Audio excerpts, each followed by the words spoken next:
If you've been following this channel, then you may have noticed that we have reviewed a lot of top tier gaming PCs this year. This PC, similar to the HP that we just reviewed, is for the gamer that doesn't need the absolute best, or just understandably has a more down-to-earth budget. In this 100% honest and unbiased review, I'm going to share with you everything that you need to know about one of the most purchased and most affordable gaming PCs that I've seen yet. The 13th gen CyberPowerPC Gamer Xtreme.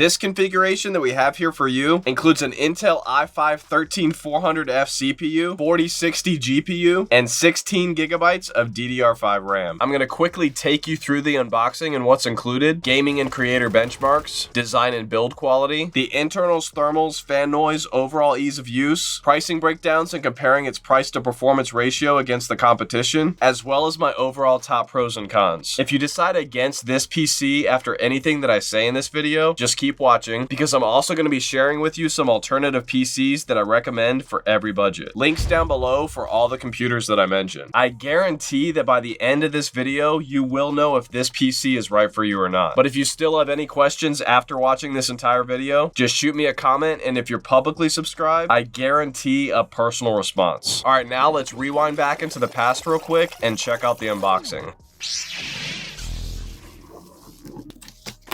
First thing we've gotten here is our included RGB CyberPower gaming keyboard. Another cheap and basic membrane keyboard. Then we've also got included in here is a CyberPower M1 131 gaming mouse. It actually feels pretty nice though. We've got a lot of hotkey gamer buttons. Well, that's nice. This one came pre-scratched. Then in this little Ziploc, a registration card. Oh, leave a review and get a $10 Amazon gift card. Then we've got some hard drive brackets and zip ties, a quick start guide with some incredibly obvious instructions, extra hard drive cables, quick start guide for any components you'll be adding or swapping out, and your massive power cable.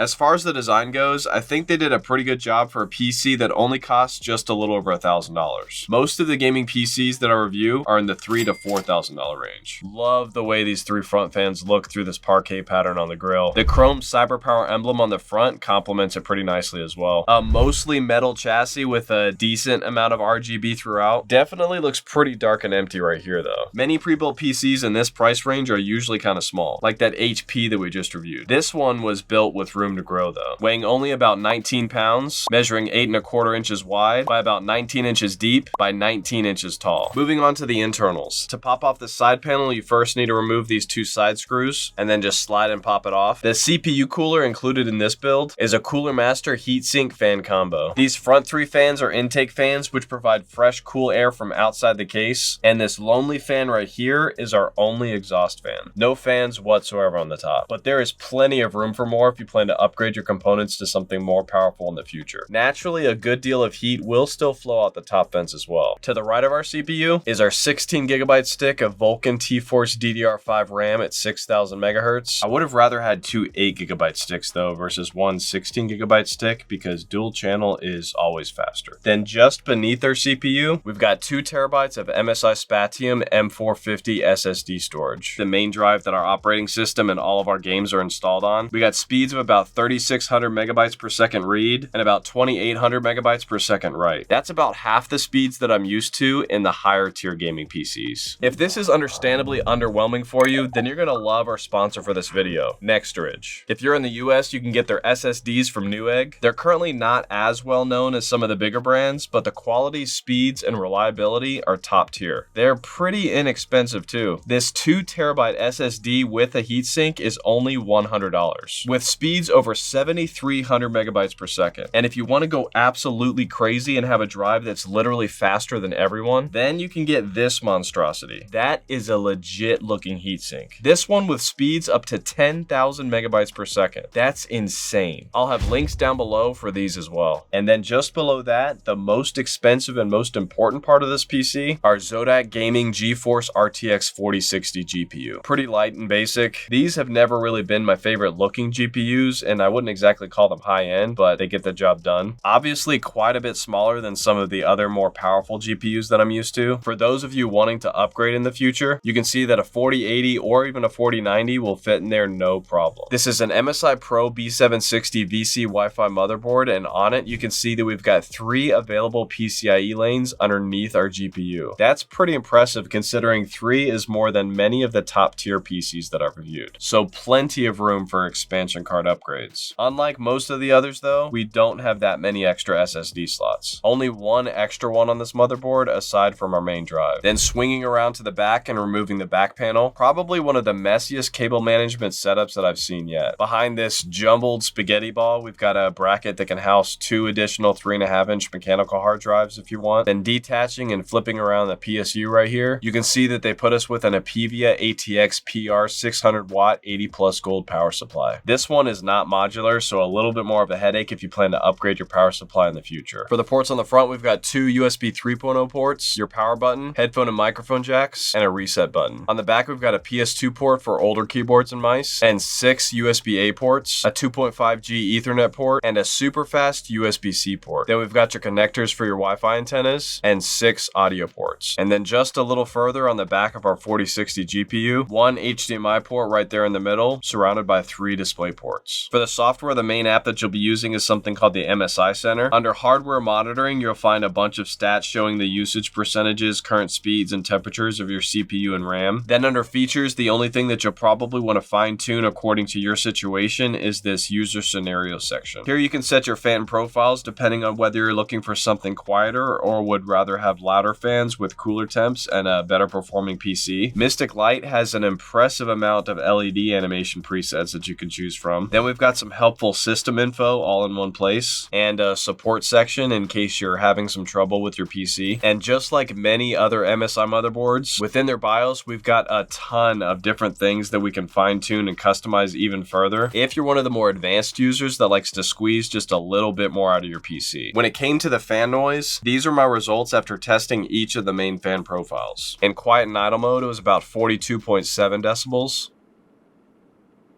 Compared to the other pre-builds, it's just a little bit louder than average when it's just sitting there doing almost nothing. And then when moving up to performance mode, it brought the fan noise up to about 43.7 decibels.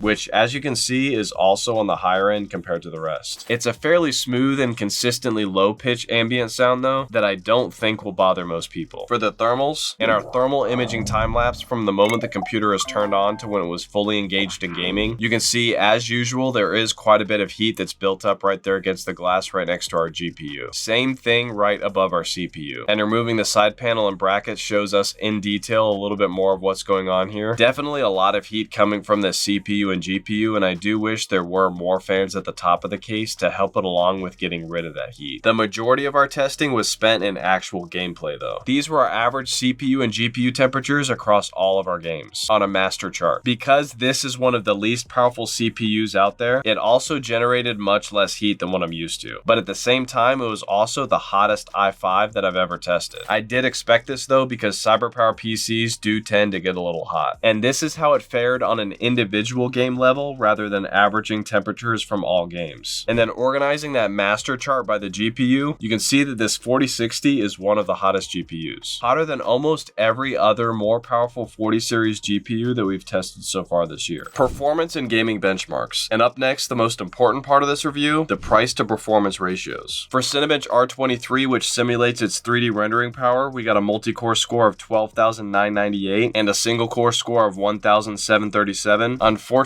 the lowest score here. Most of these PCs are i7s and i9s, but you can see that it was a little bit slower than some of the other i5s that we tested as well. Another very helpful test for you 3D renderers is the V-Ray benchmark. And these were our GPU CUDA, RTX, and overall V-Ray performance scores. You can see that next to the others, it's about where I'd expect it to be for a 4060 GPU. The V-Ray performance, however, which is a CPU-based rendering test, was again on the bottom of the list. GPU rendering tests demonstrate how well a PC PC handles real-time and viewport rendering, while CPU rendering tests demonstrate how fast it handles the more advanced realistic rendering that takes a lot longer to calculate. For those of you who use Blender, we got a GPU score of 3,592 and a CPU score of 199. Not a bad GPU score compared to the others, but as you can see, it struggled to keep up with pretty much everybody else when it came to the CPU score. Keep in mind that this PC is way less expensive than all of those. And the last set of benchmarks for creatives before we get into gaming are the Puget Benchmarks. For the editing software DaVinci Resolve, we got a score of 1067. As expected, also pretty low compared to the other more powerful PCs that we've tested. Adobe Premiere, only 567, and just slightly above the budget Victus by HP 15L that we just recently tested. And Adobe Photoshop, 976. Also beating out the Victus here as well. For 3D Mark, which is a great benchmark used to predict a computer's overall gameability, we got an overall score of 10,510, a graphics score of 10,286, and a CPU score of 11,993. That's actually not too far from the scores that we got with PCs holding an i7 and 3060 Ti.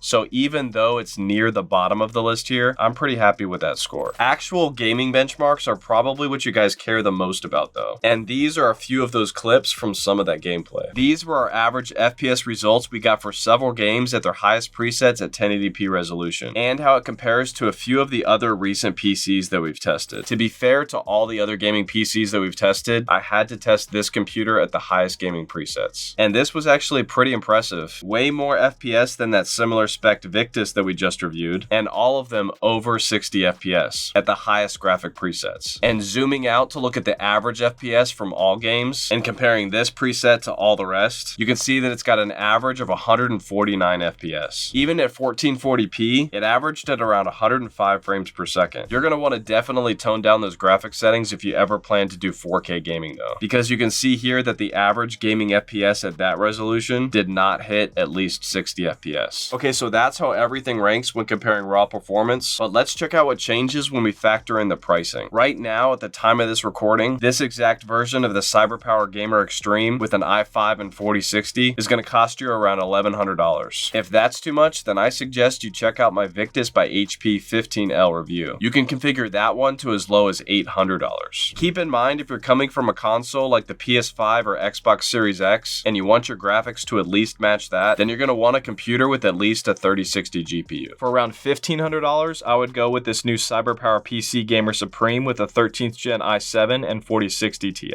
If you can squeeze just a little bit more than that, for those with a budget around $2,000, the Skytech Azure 2 that I recently reviewed is what I recommend. For just under $2,500, I would go with this i7 480 version of the CyberPowerPC Gamer Supreme for just over $2,300. Basically the same specs as the less expensive version of the i7 400 we tested, but quite a bit cheaper. But the absolute best deal for a top tier i9 4090 PC is by far the Lenovo Legion 7i Gen 8. And this leads me to the most important part of this review, the price to performance ratios. Because this PC performs so well for how much it costs, it now takes the #1 spot out of all the gaming PCs that I've ever tested when it comes to its dollar per FPS ratio at 1080p. Very impressive here. Jumping up to 1440p gaming resolutions, it bumps down to second place, just barely below the Skytech Azure 2 with a 4070 Ti GPU. That PC is quite a bit faster as well, but also about double the price of this computer. So most likely a little over budget for the people that are hoping to stay close to that $1,000 range. And because this 4060 GPU could not hold very strong at 4K resolutions compared to the more powerful PCs that I'm used to, it unfortunately moved way down the list in our price to performance ratio chart at 4K. So to sum up my overall cons, #1, high GPU temperatures, 2, slightly louder than average fans at idle, and #3 was the rendering performance. My top pros for this PC, #1 is of course that price to performance ratio, #2 its upgradability, and #3 I'd say the design. Overall, I'd say it's a good buy, and it's pretty much the lowest that you can spend for a good gaming experience. I personally prefer at least an i7 and 4070 GPU for a really smooth experience and the ability to crank my graphics settings all the way up, but I'm also a little spoiled with all the i9s and 4090 PCs that come across my desk. I think that most people, especially those just getting into PC gaming, will be perfectly fine with this one. If you do decide to purchase this PC or any of the others that I mentioned, then please remember to use my affiliate links in the comments and description below, as I get a small commission at no cost to you for every single purchase made. And it's actually a major factor in keeping this channel going going and getting better and better for you. I'd also like to personally thank all of my members for their monthly support of this channel. Also, make sure to like, comment, and subscribe with notifications turned on to stay up to date with all of my latest tech and gaming PCs. Thanks for watching, guys. I love you guys.